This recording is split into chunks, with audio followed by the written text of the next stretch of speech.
That was nice. That was nice. I like that. That was nice. That joint is 50 seconds long. Damn. Yeah, that's long. But who made that animation for us? Was that Candace? No, it wasn't Candace. It was actually, oh God, don't do this to me. I forgot to say. Now you on the spot, yo. We edited nothing. Oh my God, I totally forgot his name. Even though it's shameful because we all know he did. It is, but he's actually been over to our house. Remember that time when you guys came over and he was there? Lee? Wow, detailed. Lee! Shout out to Lee. Thank you, Lee, for drawing that. I gambled. Yes.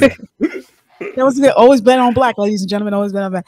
Hey, everybody, you are now tuned into the Black Ramen Podcast. How are you? If you're not watching, you're doing yourself a disservice. If you're listening, we appreciate you listening too, but definitely watch us. I am Chatty Patty, aka Madam Strawhead, aka the Celestial Freaking Dragon, aka this is our new pirate ship, and it looks brain spanking new. I'm not even gonna hold you. And I have with me my hello.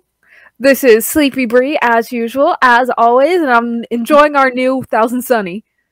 It looks nice. It looks nice. Y'all, I used to have like 5 different things hooked up. This for volume, this for audio, this for video. Like wires everywhere. But now it's just so clean. Oh, it's nice. Thank you, Frank.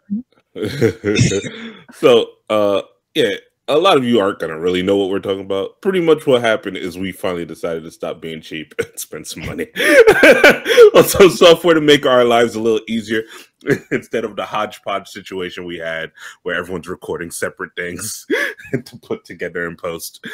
Also, this is Sexual Chocolate. What's up, guys? Applaud Sexual Chocolate.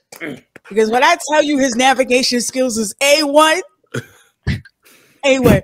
Shout out to Candace for taking the time out to actually fix our love Candace. Say the Kid 1, ladies and gentlemen, don't forget to look her up on IG. It's Say the Kid 1. She's the one that does the Black Straw Hats merch. And she's amazing. She actually took the time out to make sure that our overlays look beautiful as it is. And she is a perfectionist. And I definitely want to just say thank you. Thank you so much. Yeah, thank you, Candace. Shout out to Candace. Yay. Again, y'all, give her your money. If you need anything designed, give her your money. You'll be good. You're in good hands. Yeah. Just claim her on your taxes. Because I guarantee you, once you buy one and she does one overlay for you, you will be calling her like, hey, listen, what you doing right now? You need to see you? All right, hurry up. I need you to do this. Mainly, that's how Patty does it. Oh, God. But I appreciate her helping me out. Though. I appreciate her helping us out. Because without her, we wouldn't be as beautiful as we are. Thank you, Candace. So today, it's kind of been a while since y'all heard from us. A few extra weeks than normal. No problem. We've been busy. We've been doing stuff. Specifically busy with this new anime season.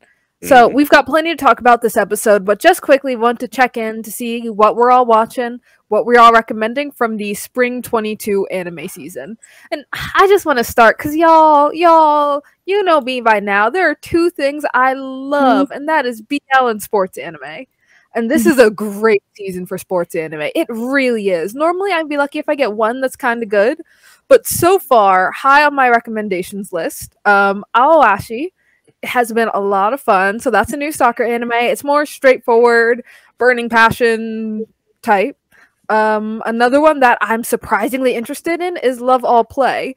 There was that bad salary man anime from last season. It was okay. It was nice, but I'm much more satisfied with this one. Another badminton one. This time they're high schoolers because it's just kind of warm and sweet. It's nice. Their interactions are pleasant. But it's not as like high burning action. There's no intense sweat physics, but it's a more calm tone. In badminton? No sweat physics. I know. That's a little. You're not playing Love All Play was prettier, or no, the salary badminton one was prettier. I can never remember the name. It's like Ballery Man, whatever. Yeah, it looks nice, but I'm just enjoying the vibes of this one. If you like more chill sports anime. Another high one that I did not know I'd enjoy so much is Birdie Wing, the girls' golf anime. No, I do love that. It's so good. I feel like we don't get nearly enough girls' sports anime. Not saying shoujo, but like sports anime where it's girls playing. I really can't name many. Like there there's was a badminton few, one where the sweat physics was on point, but that's all they had going for it. Right, one that isn't too fan servicey. Because yeah, we always got Keijo, but Whoa! I am a little disappointed with this show. You're not going to disrespect Keijo on this show. I love Keijo. Okay. Keijo is some of the finest fan service sports anime ever made. That I chick will in say her that. chin with the ass. Oh, impressive. Yeah, that butt vacuum cannon. Oh, baby. No, we don't insult Keijo here, but it's nice to have some that aren't Keijo. Okay. I was not too impressed with Fanfare of Adolescence. That was the horse jockey one. It's alright. It's alright.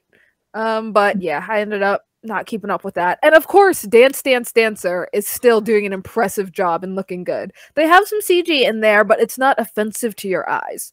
So that's your sports anime roundup for this 2022 season. It's strong. Then one other one that I'm just going to claim. Sorry, guys. I know I'm going all over, but your boy Kong Ming. It's your boy Kong Ming. Pari Pico Me. So what this one is, I'm sorry, I'm stealing because it is an isekai. I apologize, Derby. But if you haven't heard of it, it's on High Dive, I think. Oh, it's time travel? No, then it's not isekai. It's more time travel, so you're good.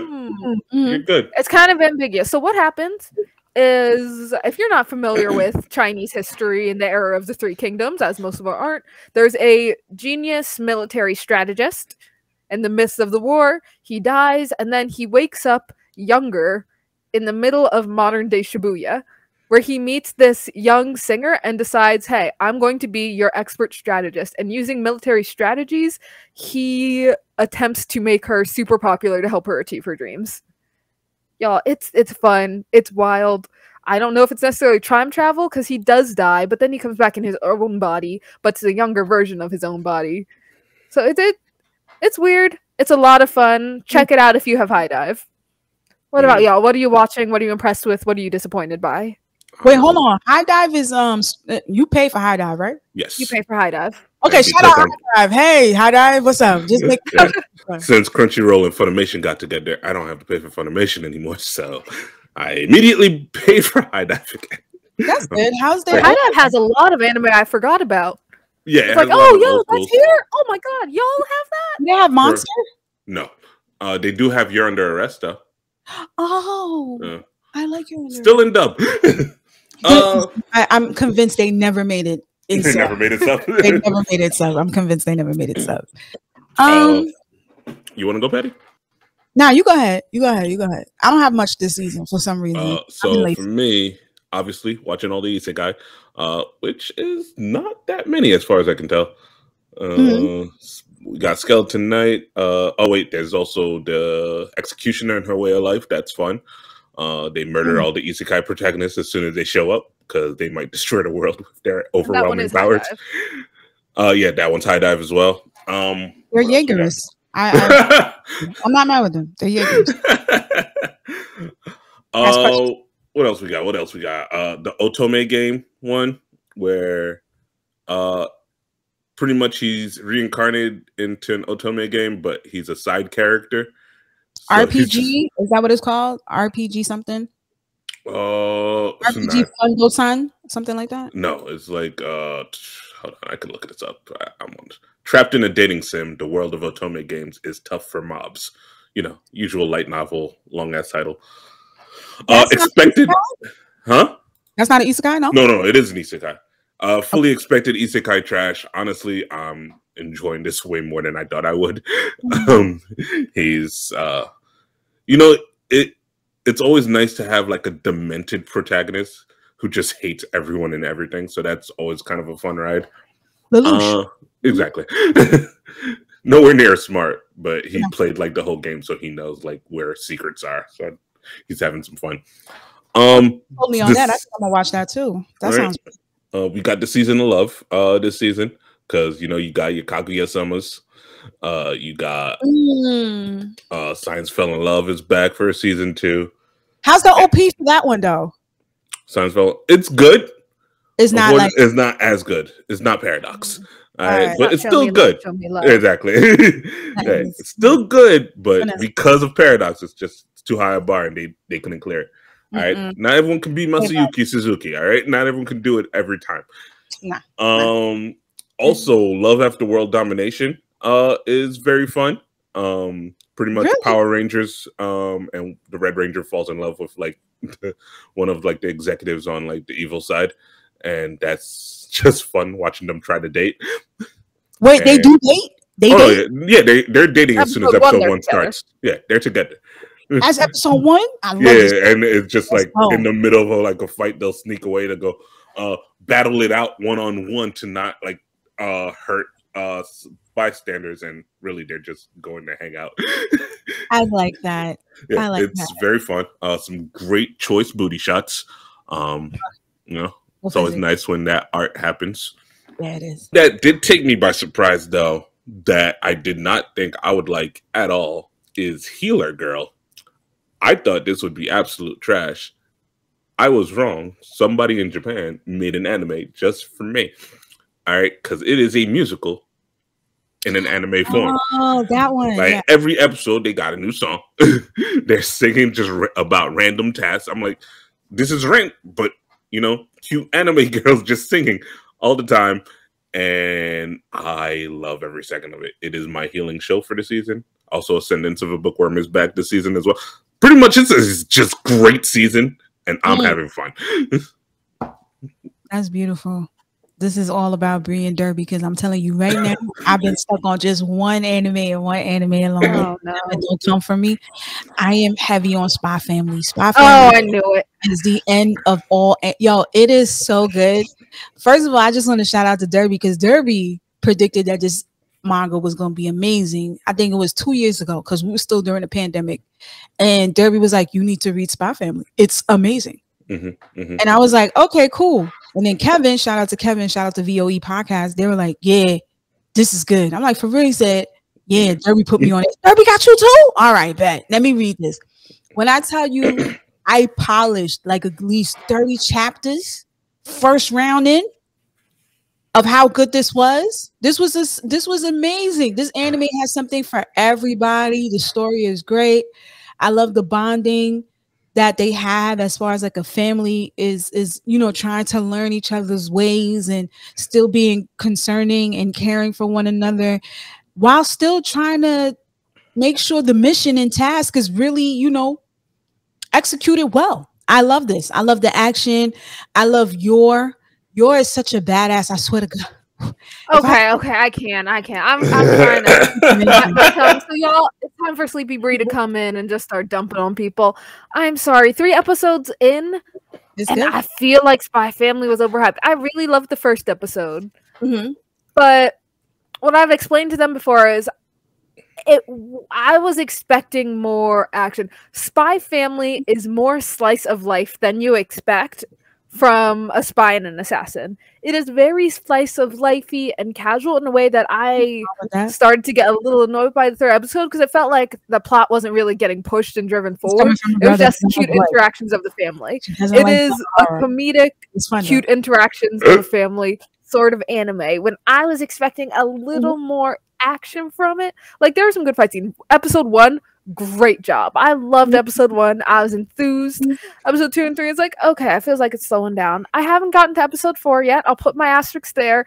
But so far, I do not have stars in my eyes for Spy Family. It's cute. Anya deserves to be up there with Kotaro and our boy Boji for like Must Protect Children of the Year. Or of the 2 years of the decade. Whatever. She's definitely going to take it. But I'm not there. And my biggest issue is Yor. I don't like her. I know everyone's like, oh, Yor, mighty, bow down. She's so dumb, guys. She's so dumb. There's just like nothing going on in here. No, this is the same girl that says she likes BL. If I stand correctly, not a lot of BL characters are smart, but yet you have a problem with her. I don't know which one you're watching, but yes, I have a problem because Yor is intensely dumb. They're all she's dumb. intensely dumb. Well, I mean, she doesn't have to be smart for the job she's doing. The spy and the assassin don't realize the other person's a spy and assassin, but they're not hiding things. They're like parkouring off buildings to catch a purse snatcher. That's what makes and it neither funny. the spy who's supposed to be trained in this, nor the assassin who should have better situation awareness is suspicious. There's like, huh.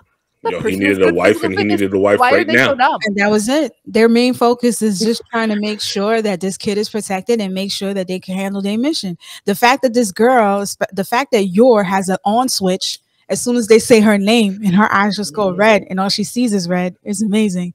The fact that she got them 2 toothpicks, girl, the shit I let her do with those 2 toothpicks, I'm letting you know right now. Sorry, I don't understand your love. There's just not enough there. Meant for you. It's not meant for you. Don't watch it. It's mainly that she's hot. Like, what are we doing? What was the guy's name?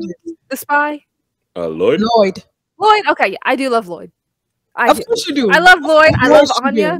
Of course, and I would be totally okay if it was just a father-daughter anime. Nah, I'm sorry, Yor, you have not added to my life. The only thing you added is that red outfit of hers, like with the open back. I want it. That's fine. That looks great. That is a cute dress. It looks comfortable. It looks cozy. I do want that. But the rest, I need to see more. I'm gonna hang in there because people who love Spy Family, they worship it. They bow down and say ultimate. I want to understand, but for all of you who are listening who also don't get it, yo, I'm on your side. I don't get it yet. I'm pretty sure that'll happen later at this point. But here's the thing: the fact that it has a lot for everybody.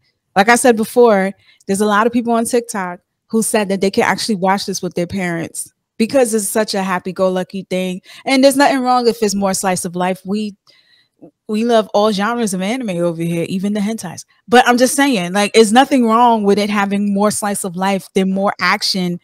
We just wanted more substance. We wanted more story. We've been telling Shonen forever that we want more. Yeah, I know. I've been like, they do something. It's like, well, straightforward battle shonen. Right. And yet I'm saying it. Maybe I think it's not necessarily that it's bad. It's that I was expecting one thing and just getting the slice of life. I love slice of life. I love that quiet, casual stuff. I just wasn't expecting it in a case of Spy Family, so my brain is struggling to readjust. It's family in the name, though. It's family in the name. There's also Spy in the name, and then X. But still, like, we can just name letters. On the mission, you still have the aspect of the mission. I don't know what influence. Okay, but I saw someone great comparison. It was just a joke in TikTok, but they brought up Spy Kids. Spy Kids had that family aspect, but it was also cool, actiony spy stuff. This stuff is not like Spy Kids with that even balance, like no, it's anime. Cool family spying together. It is more like casual slice of lifey. Oop, don't let my spouse know, which is fine. Yeah. Which is fine. It's just not what I was expecting. So my brain is adjusting. I'm gonna keep giving it shots, but we'll see. But we'll see. Anyway. Did you have any others, or should we move on to kind of our main topic of the evening? So I was really interrupted. Like I said, Spy Family is amazing. I love Spy Family. Spy Family was definitely over. I'm watching this with Mike.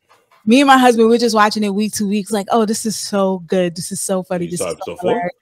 Yeah, we saw episode 4 before you did, and which was amazing. We got excited. We was like, oh, let's watch this shit before that. It was so funny. Another show that I'm watching, it was taken, but Dance Dancer.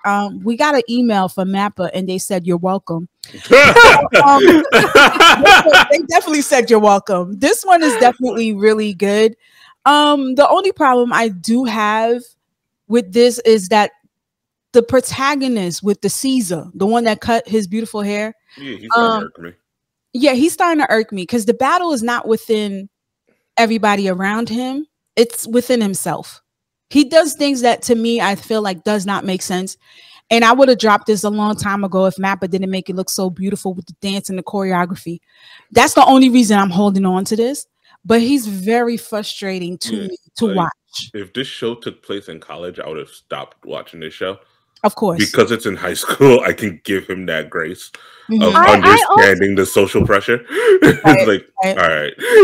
I was also ready to drop it for a bit in episode 3 because the main character was annoying me. This other kid was getting bullied hard in school.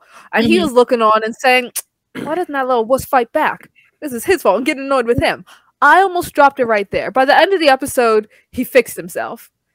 And I just appreciate that because he does give himself time to battle these thoughts and to battle these conflicting ideas. Like, do I want to give up my friendships, my hobbies, the life I currently have for this other one? Do I have the bravery to do that? And he even recognizes in himself, yo, I'm being wuss. This isn't manly. This isn't cool. This isn't what I wanted to be. By hiding myself like this, that ain't it. That's one thing I do appreciate what Mappa did with this story. It makes you question what is considered manly to you, what is considered masculine, which has a bunch of definitions, and some of them are toxic. Some of them are toxic masculinity bullshit that they really feel that they need to, like, hey, you know what? I need to cut my hair. I can't be on my tippy toes. I can't be doing plies and all that shit because that's not manly. But when he starts to realize that, hey, you know what, sir, this is what's making you happy, you shouldn't have to question your masculinity of what makes you happy. This is one of those things. I'm glad it came out this year. You could appreciate it more for what it is this year because of talks of masculinity and toxicity in this community. This will definitely open conversations. And I like I said, Mappa sent us an email and they said you're welcome. And I'm like, all right, thank you. Get some sleep. So they really did a lot. And let me see. The one anime I'm far behind. I'm definitely far behind because I should have been watching it with Bree and Durs, but I didn't. The anime that I'm watching right now and I'm devouring like crazy is an isekai. And it's not even isekai trash. It's good isekai because Bree brought it up last year. Durs, what's the name of that shit again? I have no idea what you're talking about. Bookworm? No, the anime that the girl they took her arms off. You remember the villain? What? Okay, the one with the ugly face, and then the goddess put her someplace. Tsukimichi. Yeah, that's it. Yeah, I never talked about that one. Yeah, no, that was me who talked about it. No, Bree talked about how she actually made a video. How? Nope, again me. That was you that made the video. How the arms was broken. Yeah. Oh, okay, sorry. But yeah, I'm in love with this anime. I think this is good isekai. This is great isekai. This is the foundation of what all isekais should have incorporated in all their stories. And I'm here for it. It's great. It's phenomenal. This nigga made something out of nothing. Literally nothing. I do appreciate how they made him overpowered and how they actually explained how he's overpowered. I was like, yeah, I can live with this explanation. I love it. Oh no, you have power. No, it's like you're originally from here. It's just where you were. There was no magic, so you were just kind of training with like 10,000-pound weights on for 15 years straight. Yeah. He did the Goku. Remember yeah, he was basically in a hyperbolic time chamber for his whole life. So it sounds like I need to start it. Oh, you didn't watch it at all? Yeah, it was really good. I got it on my list to read the light novel. Nah, the light novel is definitely better. Yeah. Definitely. It's like even a step before it. When someone says read the manga, nah, Trek. I read the light novel. Yeah, because I'm definitely reading the manga, and there's so much that the anime cut out. So I can only assume that the light novel has even more details. I never met anybody that said they read the light novel, but if I have, it's a newfound respect for them. If you take, I'm gonna be that person. I doubt it, but like I said, the creator of Jobless got a hold on. Side note: creator of Jobless got a new light novel out, and now I'm reading that. Well, what's it called? Orc Erarica, and I love it. Just bought volume 2 this week. No, it's a pure fantasy. Yeah. Okay, no, that's fine. That is fine. So excited. I mean, if you're pulling off work like number one, like Jobless, I don't know. Like that's you can't go down from that. You really can't. You really can't, because Jobless was one of those isekais. As a matter of fact, we did do some research on Jobless. Jobless was one of those first isekais that came out years ago, but it never you can't say that. Yeah, it never. You can't say it was the first isekai because isekai exists as a genre for like hundreds of years. I said one of the first. I didn't say it was the first. I said it's one of the first that came out. One of those lines. You can't really say that's like saying, oh, it's one of the first fairy tales. Nope. That was hundreds of years ago. No, it was its type of modern isekai, modern day, going into a fantasy world, possibly. No, look, it was Sword Art's grandfather. Let's leave it at that. Okay, Sword Art's granddaddy. That works. Yeah. That works. I'm just a little bit confused why they didn't pick this one to be the introduction of isekai. Because Rudy. Because Rudy, you know why? Because Rudy. We know the main why. character is just too much of a creep. Yeah. Yeah, it's a problem. He's tough. Yeah, but we can tolerate him now. Yes, because there's a lot of anime and people are really barely. into anime now. Right, it's still, even now Like, with our modern hardcore sensibilities, anime it's like, yeah, hardcore anime fans can look past it because you've seen worse at this point. Redo a healer. Exactly. You know, you've seen like how Goblin Slayer treated shit. It's like, yeah. Oh, what the wait, first of all, I forgot to mention one more anime, Skeleton. What's it called? Skeleton. Oh god, that fucking cold open. Like, opening. what? What's the name of it again? Skeleton. Skeleton Night in Another World or something yes. along those lines. Yo, the how you just go? Yo, first second, you gonna put the trigger warning while the joint happening? Like, it's crazy. It's ridiculous. They went and decided to Skeleton Night going out to the parallel universe. That's what it's called. Ladies and gentlemen, they decided to do a Goblin Slayer whammy for the first episode. Definitely trigger warning on this one. And we were like, oh, snap. Okay, so y'all don't even care about not putting a disclaimer. They put a disclaimer. Oh, yes, they did put a disclaimer. At the same time. Like, I'm not going to shy away from the disclaimer. I was like, hold on. We didn't have the OP yet. But you're disclaimer? Like, no OP. Yo, the disclaimer is not like a black screen that happened first and then the situation goes. It's just, she starts screaming, disclaimers at the top. Like, what are we doing? That's it. You saw the greens, you saw the forest, you saw the titties, and boom. I was like, first of all, that's a trick because I'm not going to stop after this. Like, you want me to just stop after this? You don't even have the decency to put the OP on and then put the black screen and then put this. Nah, you tricking me. And yes, they did. Because I feel like they went and they put all they fucking shit on this first episode. And then after that, it went back to being your normal happy-go-lucky isekai, which I wasn't. I was like, hold up, where the other shit? I want that same energy throughout. Nah, I want that same energy throughout. Now I really don't have no expectations for this, but I am checking it out every now and then because I'm thinking, maybe they might change a little bit. I don't think they're going back to that first scene for whatever reason. Much, right? It was just too much. It was just too much. I don't know why. It's great isekai trash so far. We'll see if it goes higher than that. But it just, honestly, I'm disappointed simply because I just keep seeing him and thinking of Momonga from Overlord, and I'm like, you ain't the same. He could never. You ain't the same. So I'm just constantly disappointed a little. Nah, he could never. Overlord will always be. He is the gift. He is the master. Yeah. One more isekai, ladies and gentlemen, that I have to bring up that I'm slightly disappointed about, which I did mention that I was going to be disappointed about. Rising of the Shield Hero. I'm going to tell you why. I hate this arc. I dropped this arc twice because I was like, yo, what's this big ass turtle? And then y'all just not, it just didn't make any sense to me to actually be like, okay, cool. This is going to go somewhere. The second episode has so much dialogue. The subtitles had subtitles. I was like, no, this is too much. This is too much. Like, we all get the premise of what the turtle is, but y'all put too much to make this turtle relevant. Y'all put too much in connection of the wave and why this turtle exists and why this woman came out of nowhere mad sexy talk about I am the familiar of the turtle. Oh, I'm not dead because the turtle was still alive. For me to die, you got to kill the turtle. I was like, first of all, who make turtle soup? At this point, like, I'm just tired. And I just wanted so much for this because you know how I feel about Rise of the Shield Hero. And another disappointment, the OP does not slap. I'm gonna tell you why. Yeah, all those instruments, it's troubling. They put all those instruments mad loud in the background, which is not even the background, and the singing sounds like it's being sung in the background. I said, somebody got to reverse this.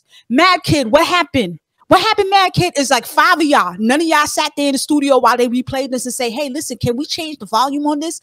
No, I couldn't even enjoy it. So, as hard as I went for Rise of the Shield Hero, I'm so disappointed with this. So far, this spring anime season is definitely for Bree and Derby. It's not for me. Not at all. It's not for me. I'm just having fun watching old shit that Derby talked about last year. So, that's it. That's it. Okay, so that was our check-in for the spring anime season. And while Patty's saying that so far the stuff that came out isn't for her, here's one that is for her. And guys, it's time for us to turn to Netflix. But before we talk about like the Netflix news that we're all dreading and worried about, we're going to talk about one thing Netflix did well. And that, my friends, is Bubble. Yo, I think Bubble dropped 1 or 2 days ago. And on TikTok, I was getting really worried because you've probably seen this. A quick image of some kid who looks like every sports anime main character with like the blue aesthetic short hair who's a genius at what he does. Running parkour through a dilapidated city, bouncing off of bubbles. Hence the name Bubble. So I was getting nervous because this quick scene, I kept seeing it over and over and over in the trailers, in people's TikToks and social media. This was the scene, and it looked amazing. But I was sitting there and saying, okay, but has no one gotten like a clip of the rest of the movie? Is that all it is? Because like, you know, there are times. It was the same thing that happened with God of High School, where it all looks amazing. There are these cool fights, and then we all realize, yeah, all that fight just happened in like one single 5-minute clip of the entire series, and the rest was doo-doo. There was nothing else worth clipping. There was nothing else worth showing to people. That's all they do in trailers. That's all they do. Right? So that's what I was getting. That's what I was thinking, like, oh crap. This Bubble, it might have this like one cool parkour scene, and the rest is gonna be doo-doo. The rest has nothing worth noting. And as soon as I started watching Bubble, it was that one scene. I was there and I was like, yo, this is the scene I've been seeing anyone show. This is the trailer scene. Is that really all they got? I was wrong. So wrong. That scene, but just implied over the entire movie. There is so much amazing action. We shouldn't even be surprised.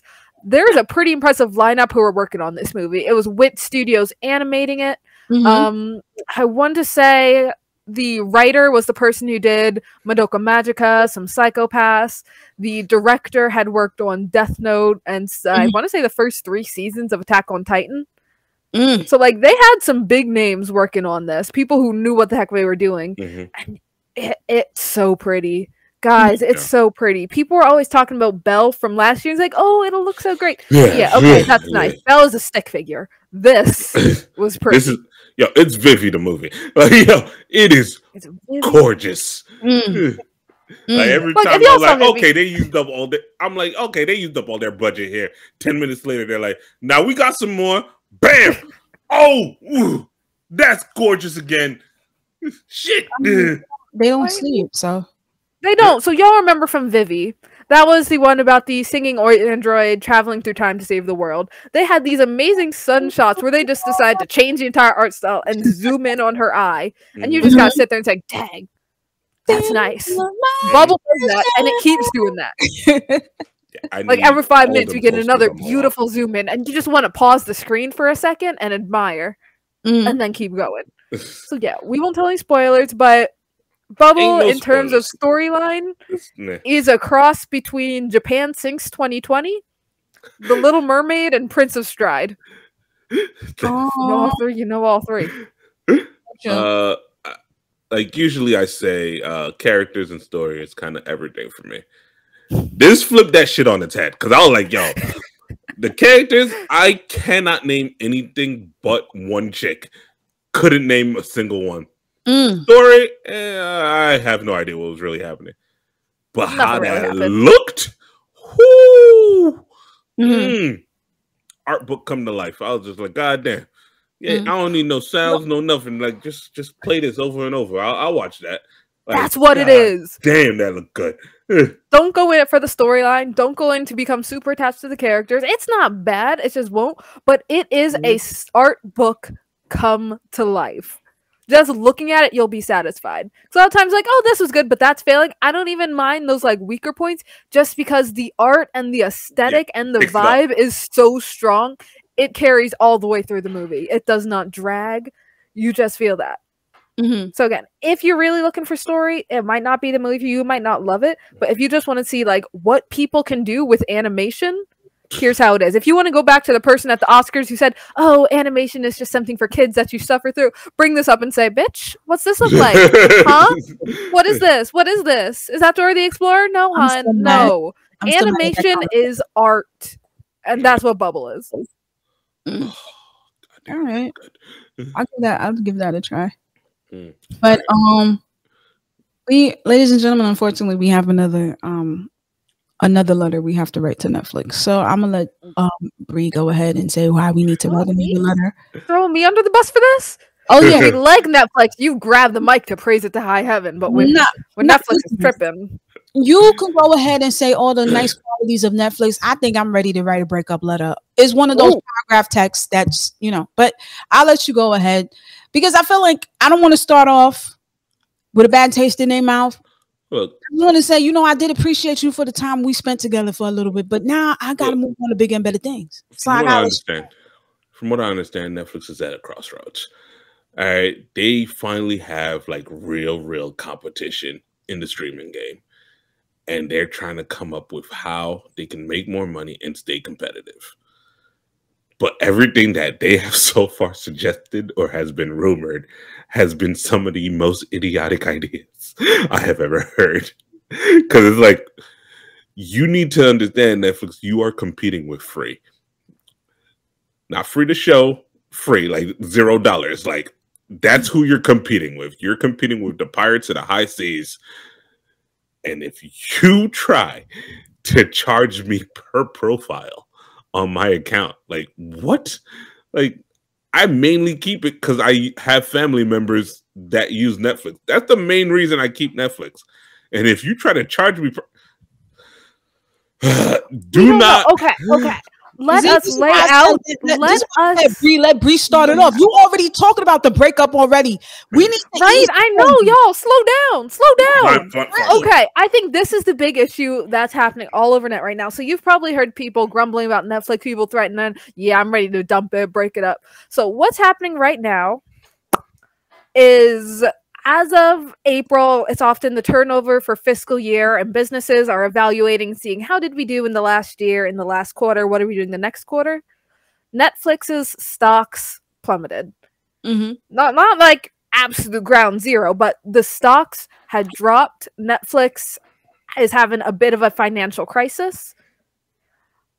And so, to remedy the crisis, some of the things they're looking at, and you can find this online, Netflix, as a major company, often reveals their financial information and some investor stuff. So if you want to look up to see what some of their numbers are looking like, you can go to ir.netflix.net and browse through financial statements, annual reports, earnings, transcripts of certain meetings they've had. It's obviously not going to be like insider information, but it is publicly available information. Try to check up on what is happening. So what they have realized is they have hit a point where their competitors have finally caught up. Netflix has been leading the industry since they murdered Blockbuster. They had mailing services for videos, then they moved into streaming, and then they were really leading the way with streaming. But a few things are all kind of happening simultaneously. On one hand, they are finally getting competitors who have their own stuff set up. For example, Disney Plus pulls out all of their Marvel content. Netflix no longer has that huge backbone. There's stuff like Paramount, Peacock, Hulu, who have all really gotten their feet under them, so they don't need Netflix as a distributor anymore. So Netflix has lost a lot of popular content. On the other hand, market saturation has slowed down. If you're not aware of business terms, that's like saying there's 100 people in the room. So far, 10 people have heard of Netflix and use it. Then 20 people have heard of it. Then 90 people have heard of it. Now, all people have heard of Netflix. You cannot go somewhere in the world and say Netflix without people immediately know you're talking about a streaming service. They have reached market saturation. The people who are going to buy pretty much have bought. So they used to be growing, not having that problem. They constantly had new markets they could tap into, new groups of people who hadn't had it yet. Now everybody has Netflix or Disney or Hulu. Everyone has some kind of streaming service. So the big issue is Netflix is not growing like it was. It cannot grow as it was because there's no more people to grow to. Everyone knows of Netflix. And then third that really hit them is Russia. Frickin' Russia. Screw you, Putin. That has caused a damage in their viewership. Because guess what? Russia is really big. I remember, in the words of my 9th grade history teacher, it's big, it's cold, and it's filled with Russians. It's a major market, and now a lot of Russia and Ukraine might be having some trouble, so they're losing some viewership because it's a frickin' war, obviously. So a lot of things are all collapsing at once, And so Netflix is looking around and saying, oh shit, oh shit. Back in the past, you've heard us say about Netflix, like, if they want to make a show, they'll just make it. They'll just throw money at it. Why? Because they have the money. They have it. They can do whatever. They can spend like $1 billion per episode of Stranger Things. Now they're starting to think like, we might want to slow down a little bit. Like, we still got money, but we don't got money like that, you know? So that's why we might hear stuff like they're taking away from some of their animation budget. Stupid. But still putting it in like their big stuff, their Ozarks, their Squid Games, their seasons of Bridgerton. So they have those big titles, but they might be conserving more on other ends. So now in this financial crisis, other platforms are strong, market saturated. They turned around and they looked, okay, so everyone's heard of Netflix, but not everyone's buying Netflix. Why? Because if one person buys it, 20 of their friends have access to it. So the new market that Netflix wants to try to get money from are the people who don't have accounts but are using it. And that's when we're all starting to get nervous. Because in order to get money from those who have accounts, who are borrowing other people's accounts, that's where we start hearing about password sharing and cracking down on that. But the question is, how do we crack down on password sharing? So we'll get more about that. But also the other thing they're doing is setting up a new service for ads. We have all loved Netflix because Netflix don't do ads. Everyone knows this. It was one of their big claims to fame that allowed them to dominate the streaming industry for so long. Part of their reputation built in, we all know Netflix doesn't have ads. Hulu has ads. I think Disney Plus has ads, right?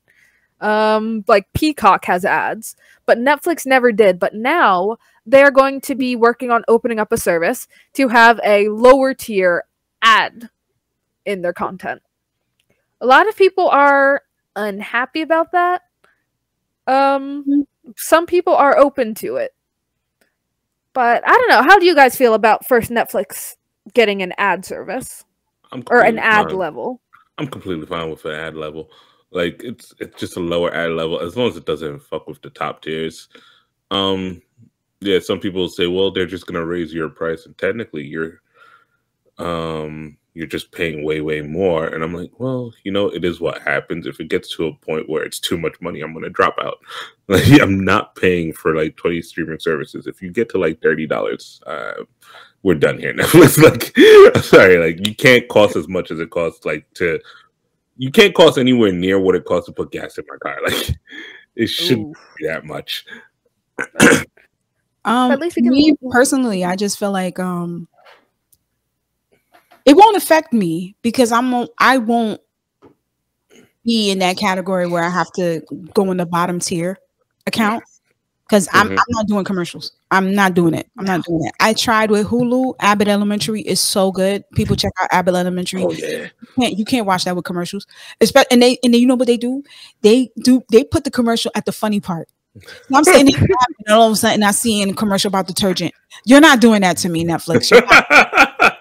But the thing that concerns me the most about Netflix is that you are too big of a company to not have thought this through. As far as like the moment Disney announced that they were having a streaming service and you guys were losing most of your Marvel content, I feel like that's when your marketing team and all the other teams that are involved as far as finance should have got together and say, hey, we need to do this to make sure we don't get affected when we lose some of these subscribers that we do have.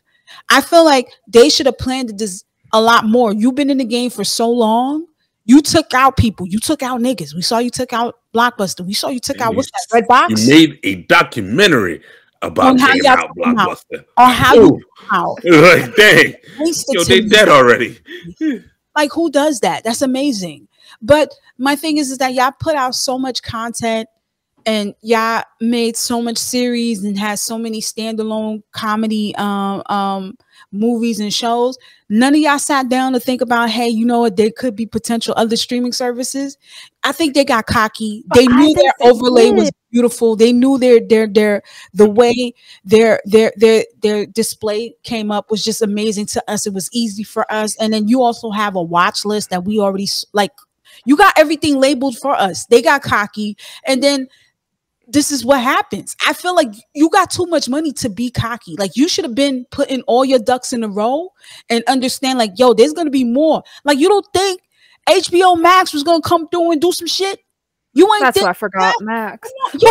But Patty, I think they did. I think what's going on right now is not the worst case scenario, because you can see over the last 2, 3, 4 years how Netflix has really been starting to plug their own series. Not just series, because again, they've got Bridgerton, Stranger Things, Ozark, they got Squid Games, but they also have really started making Netflix movies. And like big ones like Red Notice and Adam Project with, who's that guy? Ryan Reynolds. That's just coming out on it. That was not expected. What other movies? Oh, Don't Look Up. That had a pretty big sass, and that was a Netflix original. Disney can't pull that. Season 2, though. HBO can't pull that. Suffering. So they are making their own original content and try to minimize the damage, because they're losing their borrowed stuff, but I think they're invested a lot in their own stuff. So if they didn't start investing in that a few years ago, then this hit would have absolutely killed them. Plus, don't forget, all the things we love about Netflix, aside from apparently the ads, is still mostly there. They still have great algorithms. They still, I would say, have the best browsing feature to find new shows and similar shows. Like, Hulu still sucks. I tried to find something on Hulu earlier. It's miserable. Disney Plus, I don't like watching stuff on Disney Plus episode to episode. It's a pain. So they still have some great interfaces and such. But I really will say, the thing we're all worried about is how they're going to crack down on password sharing. Because that's what it is. Like I said, the new people they want to get money from, in the reports I mentioned, again, that was, you can find them on ir.netflix.net. One of the things they mentioned is that, where they want their money to come from is all those other people sharing your accounts. If you got a homie from college who's still on your account, they want money from that homie. But to do that, they're going to be looking at you. So something they've said in some of their releases is that, how do they want to do this? So they don't know about T-Mobile? They want to give you 2 options. You, as the account owner, have 2 options. One, if there's someone's profile on your account, because, you have your account, then you like have each of the little like faces and has someone's names. They are now allowing you to, so generous and amazing, to relocate one of those profiles to a new account. Meaning, kick that person to the curb. They'll keep all their stuff, all their profile, but it will no longer be part of your account and your billing. So they're posting that as a good thing. But what it is saying, like, kick that check off your account. Stop paying for them. Get rid of them. And make them get their own. The other thing is you can shelter that person. You can start paying for additional profiles. So I want to say that would be like $2, $3 for additional profiles. That person would get their own password, their own login information, but it would still be under your billing master account. So you'd be paying for it, but they'd have their own way to do it. They can't use or take your password anymore. But again, you still pay for it. That's nice. My worry, right? That actually sounds kind of decent. If it's affordable, that's all right. But the terminology of how they're doing that is really vague. Because what they're saying is like, oh, if you want someone who's not in your household to use it, then they'd have to get their own account. And this is actually something they're rolling out right now in a few countries in Latin America. I would say it was Chile, Costa Rica, and Peru. Which I feel bad for those markets. Something about that feels a little racist to me, but okay. That's foul. Yeah, right? So they're rolling it out there as a trial market. Who lives in my house? Like Netflix is going in my taxes to go in my house. Like that's my word. When they say out of your household, I'm like, wait. What does that mean? Most people live out of my household, but they still family. Yeah, what you talking about? Right. So if they're not, how do they tell that? Or if I take my phone and I'm visiting my grandma, since I'm not in my house anymore, is that going to lock me out? How does it define someone in your household versus not in your household? And I've tried to look through some information and I have not been able to find that. That is the specific terminology they are using. Yes, you're welcome to share with anyone in your household, but if you want someone from a separate household to use it, they either need to get kicked off of your account, take their profile and leave, or you need to pay for them to have like a sub account. My dad said I can always come back. I don't know what you're talking about. What I feel is weird is that I'm talking about password sharing. It's weird because they already figured it out. They figured it out a few years ago when they came up with, oh, you can only have this many screens at a time, and this is what you pay for.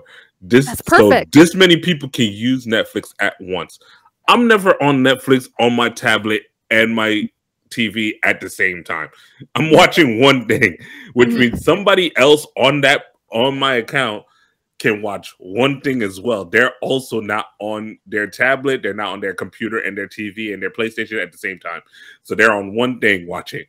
So it made sense. You fixed it. You solved it. Literally, I had college friends on my account, and when they came out with that, and it was like, yo, you can only have this many people. And I tried to watch Netflix, and it was like, yo, too many people watching right now, so your ass can't watch. And I was like, well, I cannot have this. They'll be shot all over. I was like, yo, I got 3 family members on here. I'll happily pay the high tier for 4 screens. Right? Because I got 3 family members that are watching, and I just called all 3 of them, and 2 of them were like, yo, we ain't watching nothing right now. I was like, oh, can't have that. Change password, kick everyone off. Done. You hit me up. Hey, bro, somebody else took over the account. B, I can't help you. I ain't got the password, really. Right? I feel like that was the solution. That solved it. If 3 people can watch at once, I'm not going to be sharing my password here, there, and otherwhere. So what would this out of household then mean? Because I don't know what that means. Again, they're rolling that out very soon, if not already, in those tester countries. Feels a little racist, not gonna say anything, but like, sorry, Peru and Costa Rica and Chile. Right? You ain't tried in France. But yeah, what does that mean outside of a person's household? Because how do you judge a person's household? How do you judge what people live? Is that a geographical lock? And I think that's people's biggest fears, that one, they'll use the authentication codes. When you try to log in, they'll like text your phone and authentication. Can't do Dumb. that. No one wants that. Look, because authentication codes are huge freaking pains. Or 2, geography locking. If you're registered or they have your one main IP in this state, you're not allowed to watch in other states, which would not work. Again, I don't think that makes sense because they have a mobile app.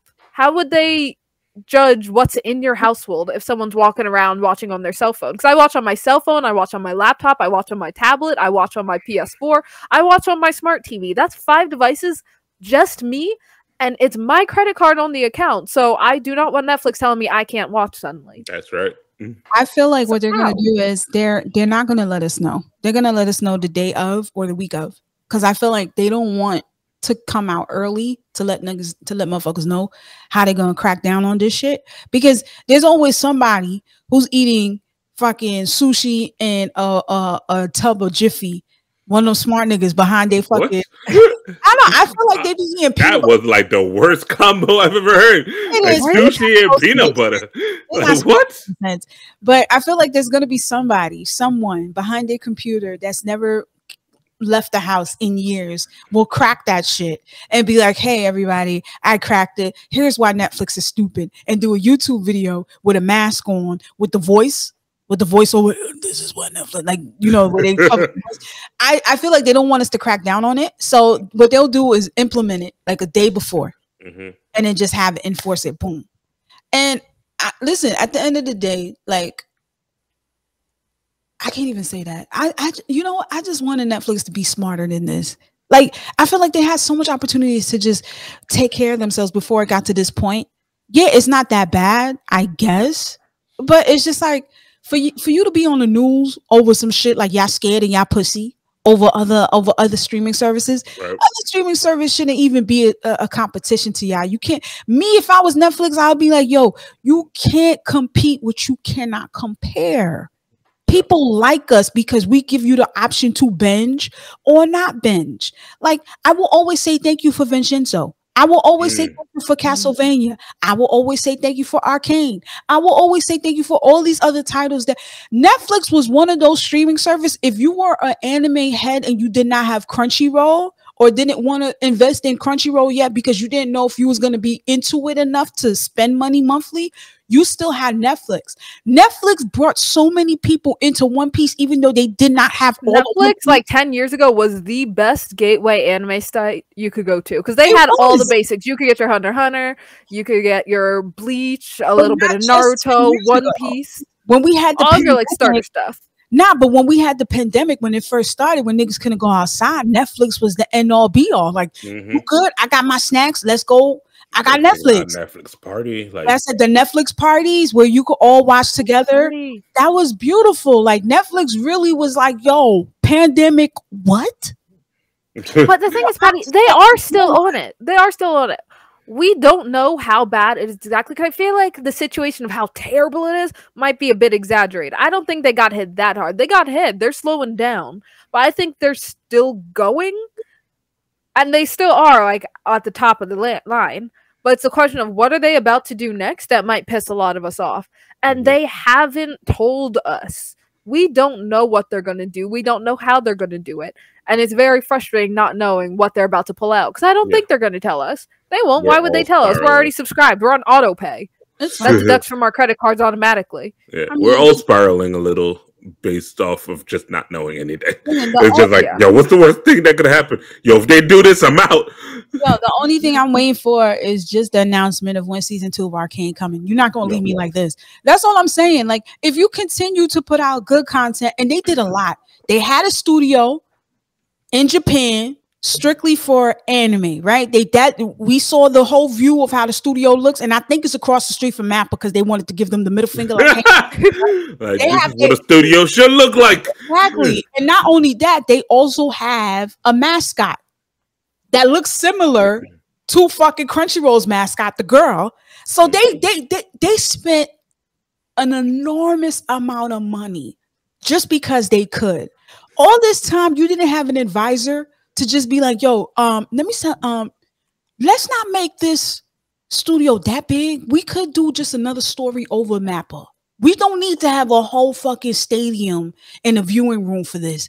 You know what? Let's take some of that money and get more writers and more animators involved. Hey, let's take some of that money and pay Mappa what they really deserve for working on fucking certain titles that we never are going to say the name of because it's trash. I hate Yasuke, but but I feel like they they had all this money. They still shortchange animators. They still shortchange some of the stories that we should have had in some of these titles that they took. I will never forget them for what they did to Seven Deadly Sins. Why would you do that? Why? Why? I don't understand it. It's really unnecessary, and they're doing a disservice. Where's my camera at? Let me tell you something, Netflix. You know what y'all needed to do? All that extra money, what y'all could have did was have us on the payroll. We would have told y'all what's beneficial in the anime community and the animation community. We would have sat there and dedicated our time and our services to make sure that you would stay on top. And top it off, we are POs. We black. You can't go wrong. We are trendsetters. You would have never went wrong. You would have never went wrong. They messed up. You messed up on this. I can't save you. I can't help you. I'm not even putting the whoa, hold on. We can save you. No, I'm not. For the right price. No, for the right price. Yes, hit us up.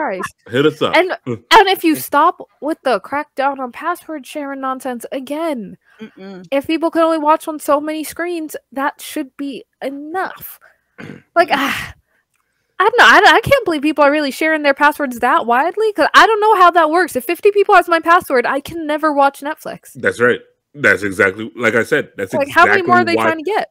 They're just gonna piss off the current base. What's the limit? I think it's 3 or 4. 6 is the max. It's 4. Something like that. 6? 4 or 6. I think there was can't a remember. 2 tier. I know there's a 4 tier because I know that's the one I'm on. I think I'm on the 2 tier because sometimes my mom and brother are watching it Netflix. So I'm like, crap, I gotta go to something else. No, I couldn't take that chance. See, like I said, you share it with too many people. No, I share it with exactly 4 people. It's like my 2 cousins. No, 3 people. Look at that. It's my 2 cousins and my sister. That's it. Right, and you pay for the 4-screen plan. Yeah, no, that's what I'm saying. Yeah, I don't know why this is how this is the way they're gonna go because they're just gonna make it too strict and it's gonna be a pain. They should have did this when they had a couple of titles released. Hey, Castlevania 6 is coming out. No, yo. Hey, if they would have had all these nice titles, season 2 coming out, and then when the announcement, we could have got all the big. Their dilemma is content, and yeah, if they had good content. Look, when you lost Marvel, all of your Marvel contracts, there are other comic books that you can easily get that are not Marvel that you can work with, that you could probably get on like the super cheap and make work. Like you could get like, hey, here's this other writer. He's gonna help you out, really flesh this out. Like, yeah, I know it's your product, but we got the money, so here's the money. Shush up. Help the writer help you. And I could have had some bangers, but you're not really trying to do the little bit of extra legwork. You just want to take like finished product and just work with that. You don't need to. There are other people you can go to. Like you saw what Amazon did with Invincible. They were like, yo, look. You saw what Amazon did with The Boys. Like, yo, there's stuff you can do. That's the problem, though. They don't have us. And I see it all the time. If you had us, those 2 love letters weren't just for you to just read and be like, oh, she's cute. No, they were for you to take heed of what we were telling you. And then that's when you came in, off of us a contract, and then we'll cash the check and we'd be like, yes, we'll come to the studios. We'll help you out. I feel like all this could hinder the relationship that most loyal Netflix subscribers do have, because there's way too many options out there. There's HBO fire, Disney fire, like well, you know, I'm never gonna leave Crunchyroll. Thank you, Derp. I'm never gonna leave Crunchyroll. Crunchyroll said that on Netflix once upon a time. It depends. But we honestly, Crunchyroll, if you're listening right now, give us multiple profiles on one account, please. Wow. Look, Bree wants some privacy when she watches her BL. No, I don't need all y'all seeing what I'm watching. Plus, if everyone's watching the same show, I want to make fun. Y'all are making me miss what episode I'm on. I want to know. Like, Bree, just watch every week, and you will be on time. You'll be fine. No, I like binging 2 or 3 at a time. Don't judge me. I'm not making Netflix. There are ways you can improve. If our previous notes to you were love letters, this is Netflix's ultimatum. Yo, I'm not even. I like that show too. Song in the background. I'm not even playing the pianos, the angelic shit. I'm not doing none of that. I'm just at this point. I just feel like y'all is too big of a name to let this happen. We don't know how drastic it is. Like Bree said, we really don't know. But the fact that you on my news every day for the past 3 weeks on New York 1, I'm sorry. Like this right here. It should have never happened. You're too big for this. Right. The only thing that should be on my news is the Johnny Depp Amber Heard case. How dare you interrupt that? That shit's hilarious. Yeah, it's so funny. Free my nigga. Free my nigga. Johnny Depp. Oh, they don't free my nigga. But I just feel like they're way too big of they're way too big of a company to really go through something like this. I think so. So yeah, we'll see what happens. Honestly, at this point, only time can tell what they're gonna do. Because again, Netflix is not going under right now. No. They still have a ton of money. They're still investing a ton of money in a ton of things, even though they should be investing in their animation, which it might be pulling back from. But they still have a stable footing. It's just a question of how much are they going to piss us off as original fans? As people paying for it, like, what are you going to do? Because Netflix, I'm sorry, but I love you. I've been with you since the mailing DVD days, but I will leave if you get too expensive. I will leave if I have to do a bunch of nonsense to log in, or if I travel and I suddenly can't enter my account because you're so worried about me stealing the password. Gone. Well, first of all, we're not going to go past like you didn't just say that. So you could say you love Netflix, but you can't say you love me.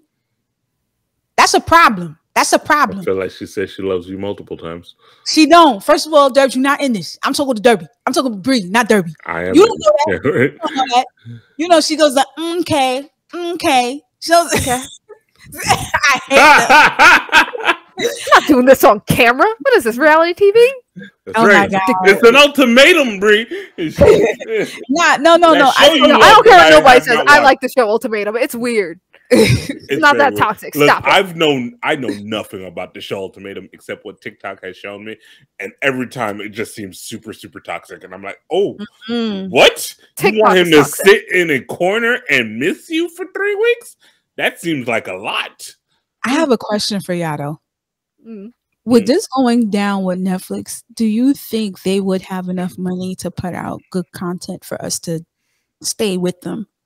Because if you're doing all of this, it's the lack of money, right? I mean, And you know, for you to Again, it's not that their TV money show, and I like that. It's not that their money is going down. It's just not growing as quickly as it used to be. So they still got money. They're still investing things and putting it out. Again, Bubble just dropped an amazing, beautiful anime with Studio.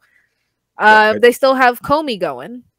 I think one thing that could help them is bringing back the star system to like know which shows that people are actually loving. Yeah, and continue on that. Because if I just kind of like a show, like I'll still probably hit like, but like like if I put 5 stars, you want a rating.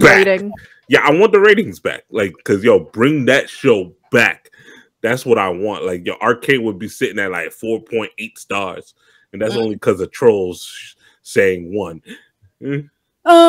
Goes the misery. Let me stop. But exactly. I feel like here's the thing: all those shows that you just mentioned, Bree, they probably paid those off already. Bubble announced that they were coming out since when? No, I mean Bubble was with Studio, so Netflix just licensed it. Yeah, and then distribute. Yeah, and Comey. I think Comey, when it got signed, they got signed for those 2 seasons, and they were already paid. I think they were already paid. But you know what? Not investing in content is the worst thing Netflix can do. That would be like, okay, we're ready to close the doors and stop. In those reports I mentioned before, even they were saying like, yeah, no, our main focus is still investing in the content we're creating. Because that is the only way they can pull out and really get back to those other platforms and other streaming platforms. They need to have shows that everyone wants to get back to. They need another Squid Game. Not Squid Game Season 2. I don't want it, even though I know it's coming. But like another kind of like that big drop that everyone's talking about. And for Halloween, everyone dressed up as a little girl from Squid Games. Yeah. They need more of those big drops. They need more like 4 a year. The only way they can do that is say like, I don't care what we're doing. We are pumping cash into this content. But they need, and so far, that's what their strategy is. Yeah, but they need people in these tables that has enough knowledge to know what the people want. But if they don't have that, Derby is absolutely right. Let's have the star system back. If you don't want to put out another paycheck for other people to come aboard to let you know, hey, this is what people want. I've been surfing TikTok or doing all social media type things, and this is what people want. Fine. But another thing that you guys need to use to your advantage is that star system. Yeah. If you see that there's certain genres and certain titles that are making people just want to watch the shit straight through on a Sunday afternoon, continue with that type of content. Say, hey, you know what? Let's do this, but put a spin on it. Let's do this and put a spin on it. I'm not worried. I'm not worried. They don't even know stars because, again, they have their algorithm for 1. So they see that data as much as we see it come out. And 2, Netflix has always been good at finding things that people want to watch. Again, I'll say it. Netflix has been good at finding things people want to watch. They built up the Marvel individual live action shows. Yeah, Disney came and like took it because they realized it was a cash cow. Because Netflix did such a great job of accumulating them. Right. They are really good at finding this is what people want to look at and getting that content from themselves or making it for themselves. I'm not worried because I don't believe Netflix content will suddenly go down. I don't think there's ever been a time I've been browsing Netflix and couldn't find a single show to pick up. I think they were good at it. When they had the star system, which is when those Marvel shows were coming out. Like they had the star system. Right. And now they've lost the star system. They've lost the Marvel shows and they're floundering. And they're like, Ultimatum? Maybe. Ultimatum is good. Don't even play. Because that is actually, in reports, it says this, again, I read through these very thoroughly, but those unscripted reality type shows do great. Look, I love Too Hot to Handle. I'm not saying they don't do great. That's not my point. My point is they don't know they'll do great. They are shooting in the dark right now. They used to know for a fact. That creates so many terrible shows. What, Love is Blind? Love is Blind Japan? You're different than a lot of people. You love hate watching shit. Yes, she does. No, a lot of people love trash TV. Are you kidding me? I didn't say trash How TV. many seasons of Real Housewives are there? I say you love hate watching shit. Yeah, reality TV is hate watching. There are many people who just like no, it. but you're saying, but here's the thing. The point I'm trying to make is, yes, they can just go back to doing what they're doing, but you have to understand, like, these are different circumstances now. Yeah, they're not losing money, but they're not coming in with the same money that they had before. They're just being consistent. Well, they couldn't be, because again, that's when the entire market was growing. You can't keep up that pace when the market first starts. Look, so this is now they have to enter a new phase. Though. But that's the problem, though. If that's an issue, how are you going to be able to compete and put up with this? See, with the whole investing in content. Yeah, but what money though? If you're just barely trying, here's the thing: we don't know what they're doing, right? When it comes to the password sharing. Now, what happens if they do something so obscene that niggas is like, oh nah, I'm done. Cancel. There's no way. You haven't given us anything to say, hey, you know what? Stick with us because we're coming out with this. First of all, what they should. But you're forgetting Peru, Chile, and Costa Rica.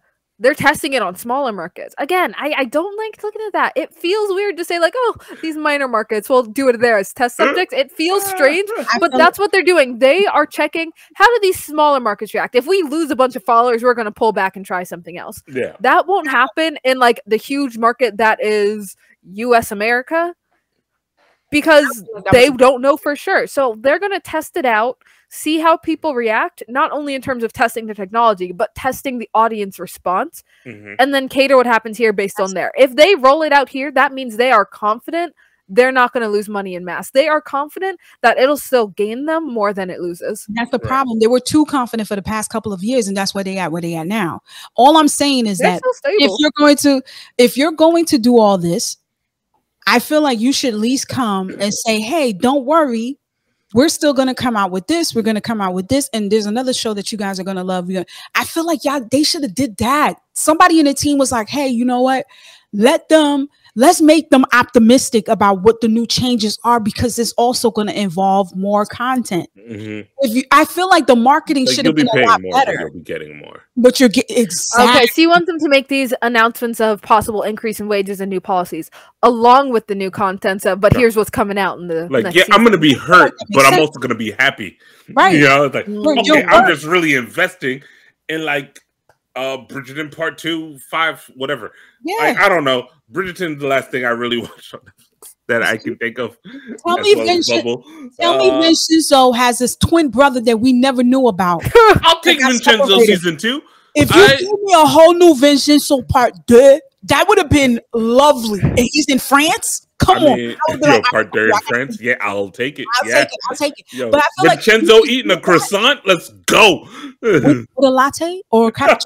Yo, that would have been perfect. All I know is that there was potential because Netflix has so much. And to top it off, what Derby said, they took, when it came to Marvel, they mostly took some of the side characters that they weren't going to be in the big screen. They made them into series, so they were able to bank on extending the stories. Right? There are so many side characters. Listen, I heard of Jessica Jones every now and then, but now Kilgrave, Kilgrave. I'm still mad I didn't see him in Fan Expo. Yo, so mad, but I was sick and I couldn't do that to the people. I was breathing the same air. And this guy was amazing. But I feel like if Netflix paid attention to side characters that had great story and say, we're going to take this and we're going to turn it into a series. Marvel characters bank more when it's a series instead of a movie. They make more money that way, whoever's producing it.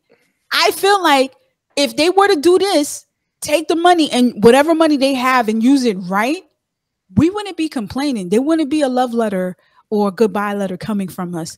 I feel like if they would have really came and tried to finagle this and really finesse this and say, hey, listen, we're doing this, but we're doing this because this is what's coming out for you guys. And we want to continue to come out with great content for you guys. And y'all are mad at the public relations. That's what it sounds like. You're not mad that they're changing policy. You're mad because they didn't tell you in the right way. Add lube if you're going to fuck me. That's all I need. Yes. All right?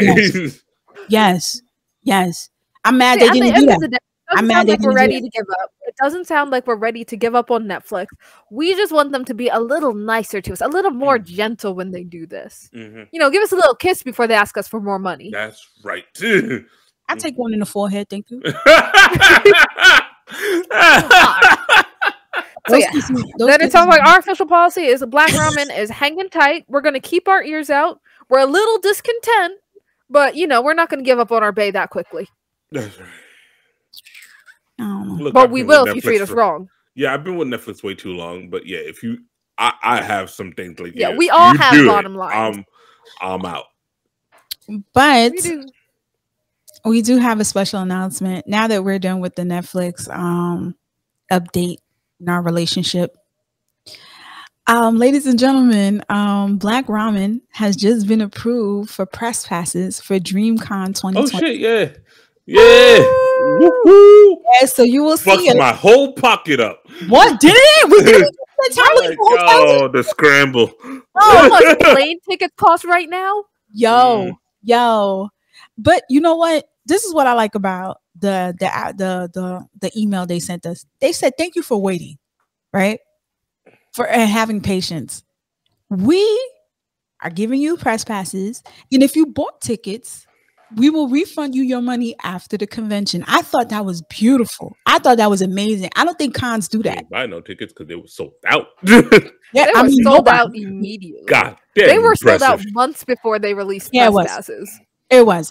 But the fact that they gave us that option was amazing. And I just felt like shout out to the DreamCon team that definitely sent us the letter saying that we got accepted and telling us that, you know, just being a concerned individual, that like I felt like the letter was specifically for us. Like it was like, hey, but it was extra special, you know. So I'm super happy. Ladies and gentlemen, you're gonna see us in DreamCon. I hope the AC working because that titty sweat water is really going to it really is. I ain't gonna lie.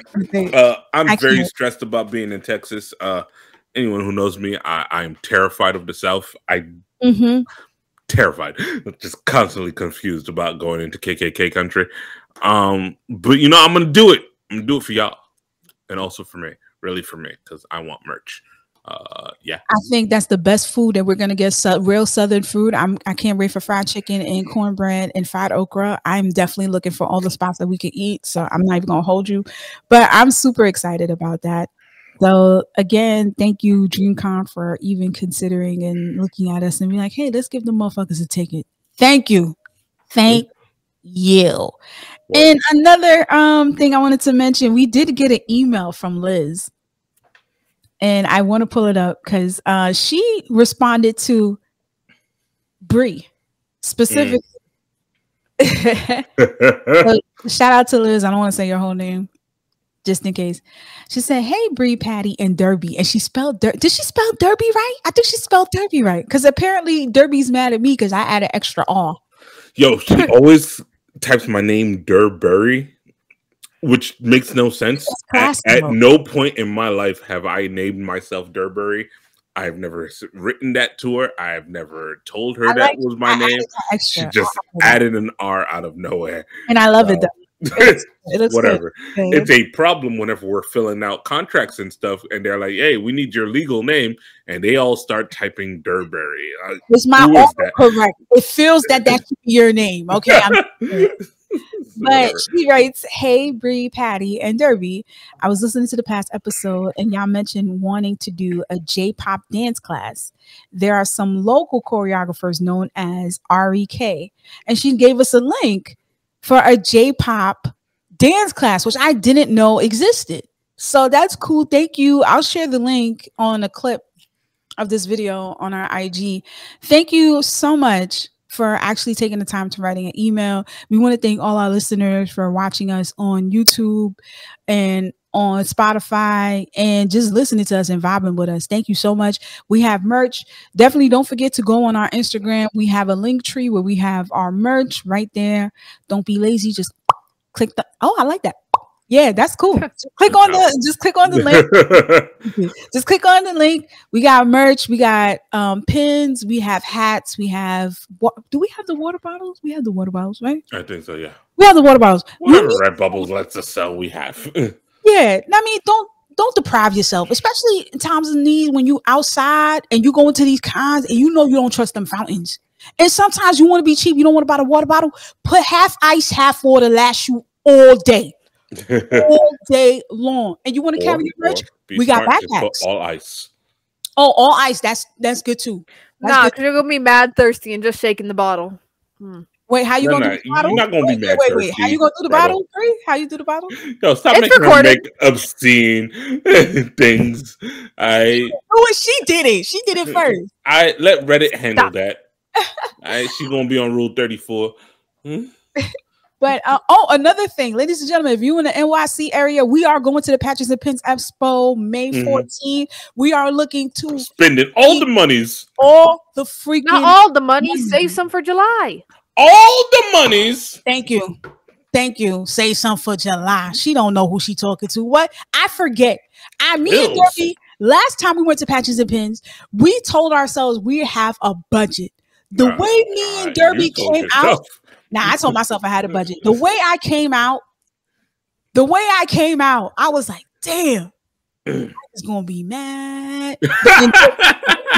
Then we found this nice restaurant. It was like, I could go for something to eat. Fuck that shit. Yo, I can't wait to go back because it's in the same place. Yeah. Yo, me and Patty definitely stayed up for like a good 30 minutes tracking that place down. Look at the restaurant. Shout out Google Maps. Yo, shout out to Google Maps. Yeah. We found the restaurant and we found the pastry. The best pastry shop nearby. Yeah. Which I didn't get to go to last time. No, I was with my cousin. He had to go. So no, I went and I definitely there was a line to get into the pastry stop. The pastries were so good. This white lady, this Karen, kept on knocking on the glass for us to get out. I will eat an extra red velvet cake for you. Me too. Just for you.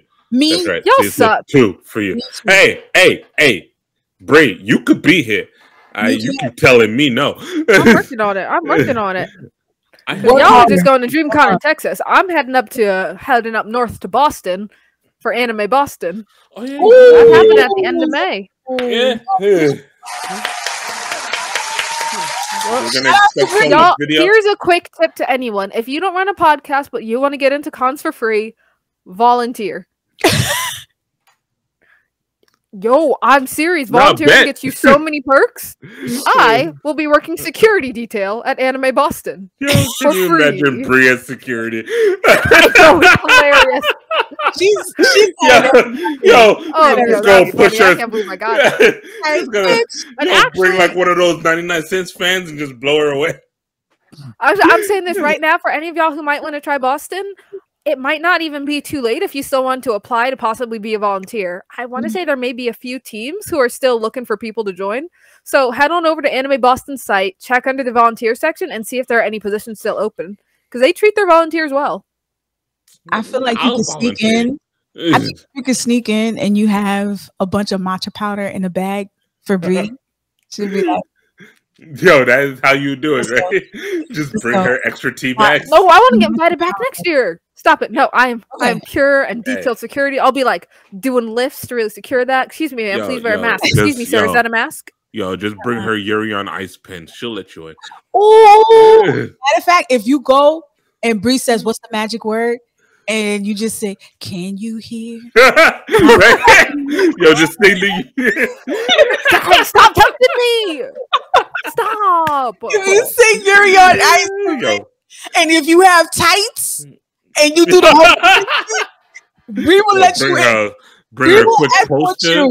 Like, like if you can draw real well, just draw a nice portrait of Yuri and Nicholas. Is it Nicholas? Nicholas? What the fuck is his name? You're done. You're fired. Oh my god! I forgot his name. Keep her off. Banned you from any Boston cons. That's what. Nah, it's definitely Nicholas or something. What the fuck is this nigga's name? Victor Nikiforov. Nikiforov? Yes. I'll yes. Who's Nicholas? Oh my god! Grant me mercy. You know what the fuck I meant. It's fine. What other things do we have planned? Well, we're gonna try to go to Anime NYC. I hope we can. Oh, absolutely. That can't be in our city and we can't go. I'm hoping that we can go. What else do we have looking forward to in our agenda for this year? I think that's it for cons for the year. Oh, that's a few more pins. That's it. That is it. The way I'm about to spend money on Anime NYC and Patches and Pins, I'm more concerned Patches and Pins. DreamCon, I'm kind of feeling like it's not going to be too much, but patches and pins is what definitely, like, I got my W-2s, not even my W-2s. I think when I filed my taxes, they was like, what did you do in 2019 around this month for you to be this broke? Like, they saw the card. They saw what I was doing. They, like, the amount of money you thought I was, these expenses. You thought I was pushing coke. The way I was just distributing to all, listen, any vendors that are on patches and pins, please look out for us. We definitely can't wait to video and talk with you guys. We'll try our best to keep it short and sweet because we know you're trying to, you know, finesse and talk to your customers and stuff. But I'm so excited to look up nostalgia. I'm excited to look at King, was it King, not King Vader. It was a pin maker that made so many pins, but yeah, he made the pins. It's not King of the Pins, but he the one that made the Gone transformation that glows in the dark.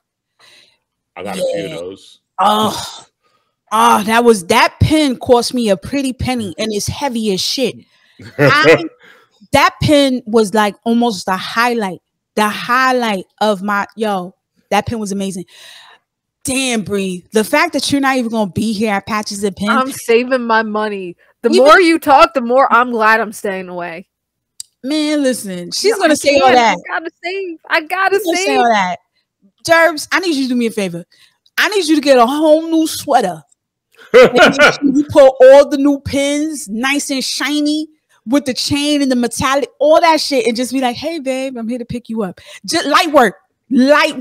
So, and then I need you to put most of, like, if you find a Yuri on Ice pin. Oh no, always buy it. But if I buy it, I'm too picky about my styles. What I like the cute stuff. I don't like if it looks too realistic. Like, that doesn't match the original art style. The closer it looks to the original art style, I like it. I don't like chibi too much. I feel like only Teal Teacup can get away with making nice chibi pins. I love Teal Teacups. I love her. She won't be at Patches and Pins. She said she doesn't do patches and pins. What? Which is very disappointing. She said, nah, she couldn't do it. But she's excited for all the Vin makers because she was on live. I was like, hey, bitch, you coming to Patches and Pins? And she was like, nah, I don't do patches and pins. Not my cup of tea. Get it till keep. It is what it is. Yeah, I get it. Yeah, I will buy pins. I will eat those Thai sliders. I'm looking forward to those a lot. Oh yeah. Then we will eat the pastries. And then we can go to the movie. We'll go watch the movie. Yeah, we'll go to the movie. I'm sick of hearing from y'all. You know, we're going on too long. We're ending this episode here. I will call you on FaceTime on Derby's phone while I'm buying the pins, while I'm eating the pastries. Make sure my face. Was that Saturday? Yeah, I'm not available. Sorry. That's a lie. You're definitely available. Like, what are you doing? I'm going. Sorry. You're a nerd. You ain't going nowhere. That's fine. You don't want to pick up? Fine. All these text messages, you got to read them some way. That I'm sending nothing but pictures of food, pins. I'm even showing you the picture of my movie. Disrespectful. All day long, bitch. Yes. Where's the outro? Someone play the outro. Yeah, do we even have an outro for this? I don't think we have an outro. Right. I'll just play it. Can we even hear it? Are you singing it? Wow. You decided to sing it, which is great. Patty, this new thing doesn't have your outro playing. I'm playing it right now. I'm pretty sure you guys can hear it. Yeah, it's fine, but it's there. All right. Well, there we go. Thank you guys. Thank you for tuning into Black Ramen Podcast, and we're out.